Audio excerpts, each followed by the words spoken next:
విషయం మీద మనం మాట్లాడదాం. మస్తాన్ గారు ఉన్నారు ఫోన్ లైన్లో. మస్తాన్ గారు మనతో పాటు జూమ్ లో లైవ్ లో సిద్ధంగా ఉన్నారు. ఇక్కడ మస్తాన్ గారు వైఎస్ఆర్ కాంగ్రెస్ పార్టీలో అత్యంత కీలక పాత్ర పోషించారు మీడియా అఫైర్స్ లో. సజ్జల రామకృష్ణారెడ్డికి మీడియా పరంగా కూడా ఆయన సపోర్ట్ చేశారు. సో మస్తాన్ గారు, జీ తెలుగు న్యూస్ కోసం సమయం కేటాయించడం ధన్యవాదాలు. ఏం జరిగింది ఒక్కసారిగా ఇవాళ విజయసాయిరెడ్డి మీడియా ముందు సడన్ గా జగన్ మీద ఫైర్ అయ్యారు, బరస్ట్ అయ్యారు?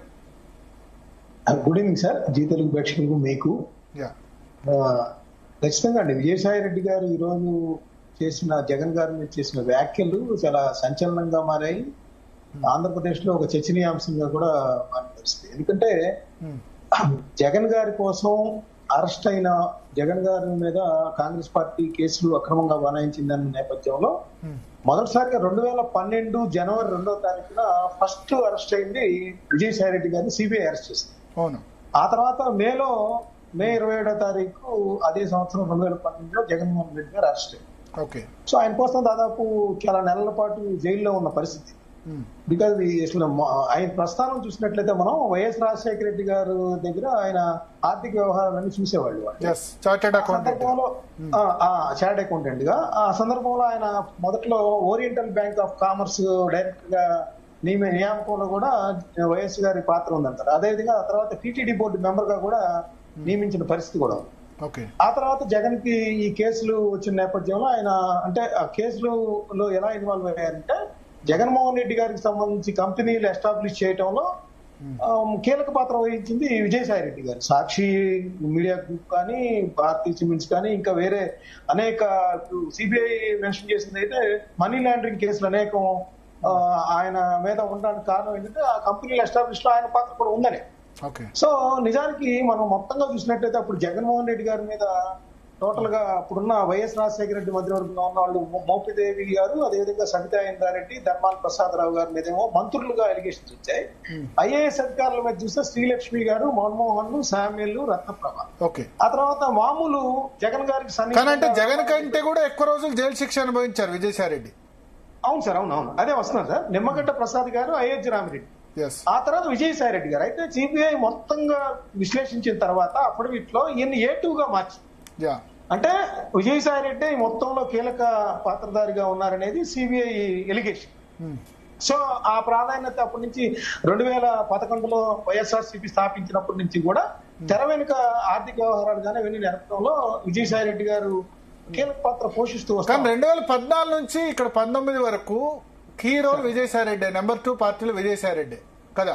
ఖచ్చితంగా ఢిల్లీలో నామినేట్ చేశారు, దాన్ని నిలబెట్టుకున్నారు కూడా. విజయసాయిరెడ్డి బీజేపీతో జగన్ కి మైత్రి కుదిర్చడం, చంద్రబాబు బయటికి రావడంలో చాలా కీ రోల్ పోషించారు. ఖచ్చితంగా అండి. అంటే ఆ రోజు నిజానికి విజయసాయిరెడ్డి గారు క్షేత్రస్థాయిలో ప్రజానాయకుడి కంటే కూడా ఆయన మంచి లాబియిస్ట్ గా, అంటే అటు చార్ట్ అకౌంటెంట్ గా విజయవంతంగా ఉన్నారు. అదేవిధంగా ఢిల్లీలో ఆంధ్రప్రదేశ్ కి సంబంధించి వైఎస్ఆర్సీపీ జగన్ గారికి సంబంధించిన వ్యవహారాలు జరపడంలో బీజేపీ లాంటి పెద్ద నేతలతో, బీజేపీలో ఉన్న పెద్ద నేతలతో, ఈవెన్ నరేంద్ర మోడీ గారు, అదేవిధంగా అమిత్ షా గారు, వీళ్ళందరితో కూడా సంబంధాలు ఉన్నారు. అదేవిధంగా జగన్ గారి కేసులకు సంబంధించి కూడా ఆయనకి బెయిల్ ఇప్పుడు దాదాపు 10 ఏళ్లుగా బెయిల్ మీద ఉన్నారు. ఇవన్నీ వెనకాల కూడా విజయసాయిరెడ్డి గారు ఉన్నారు అనేది బహిరంగ రహస్యం. అయితే సార్, జగన్మోహన్ రెడ్డి గారు వైఎస్ఆర్సీపీకి జాతీయ అధ్యక్షుడు అయితే జాతీయ ప్రధాన కార్యదర్శిగా విజయసాయిరెడ్డి గారు. ఆ తర్వాత మనం చూసినట్టయితే విజయసాయిరెడ్డి గారి ప్రస్థానం రాజ్యసభలో మీరు ఇందాక చెప్పినట్లు 2016లో ఆయన్ని ఎంపిక చేసినప్పటి నుంచి చూస్తే ఆ తర్వాత కాలంలో ఆయన పార్టీ అనుబంధ సంఘాలు మొత్తానికి కూడా ఇన్ఛార్జ్ గా ఉన్నారు. అదేవిధంగా సోషల్ మీడియాకి సంబంధించి కూడా ఆయన దగ్గర ఉన్న గురంపాటి దేవేంద్ర రెడ్డి వీళ్ళందరూ కూడా దాన్ని వ్యవహారాలని చూసేవాళ్ళు.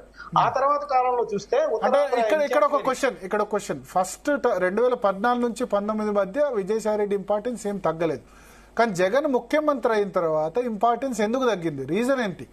ఏం జరిగింది సార్? ఇప్పుడు ఇక్కడ ఏమవుతుందంటే జగన్మోహన్ రెడ్డి గారి ఒక వ్యవహార శైలి ఎలా ఉంటుందంటే ఆయన అధ్యక్షుడిగా ఉంటారు, మిగతా వాళ్ళు ఎవరైనా కూడా ఆయన కింద పార్టీలో వర్క్ చేస్తారు. అది జాతీయ ప్రధాన కార్యదర్శి అయినా, కార్యకర్త అయినా, మంత్రి అయినా, లేదా ఎమ్మెల్యే అయినా, ఎంపీ అయినా ఒకే ఘటన కడతారు ఆయన. కానీ విజయసాయి రెడ్డి గారు ఎలా ఫీల్ అవుతారంటే ఆయన కోసం తన జీవితాన్ని పణంగా పెట్టారు. ఆయన ఆర్థికంగా ఉన్నతికి, అలా కంపెనీల ఎస్టాబ్లిష్మెంట్ కి, లేదంటే ఆయన కోసం జైలుకి వెళ్ళిన పరిస్థితి, ఇవన్నీ కూడా నేను త్యాగం చేశారనే ఒక భావనలో విజయసాయి రెడ్డి గారు ఉంటారు.